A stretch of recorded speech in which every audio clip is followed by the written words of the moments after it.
அமைச்சர் ஆனந்த் கடவுள் நம்பிக்கை கொண்டவர். எப்போதும் அமைச்சர் ஆனந்த் நெற்றியில் விபத்து இல்லாமல் இருக்காது.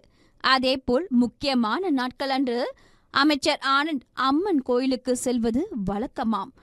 இந்த நிலையில் தலைமைச் செயலகத்தில் அமைச்சர் ஆனந்த் அறையின் வாசலில் சிவப்பு துணி ஒன்று தொங்க விடப்பட்டுள்ளது. கடந்த ஒரு வாரமாகவே இந்த சிவப்பு துணி விவகாரம் தலைமைச் செயலகத்தில் பேசும் பொருளாகியிருக்கிறது. எதற்காக ஆனந்த் அறைக்கு முன்பாக சிவப்பு துணி தொங்க விடப்பட்டுள்ளது என்ற கேள்வி எழுந்துள்ளன.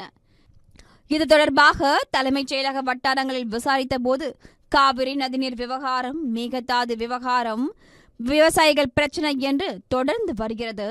இதனால் பிரச்சனைகளை சரி செய்ய தனது அஸ்தான அங்காள பரமேஸ்வரி அம்மன் கோயிலில் இருந்து மந்திரித்து சிறப்பு பூஜை செய்து வாங்கி வந்து தொங்கவிட்டுள்ளதாக சொல்கின்றனர்.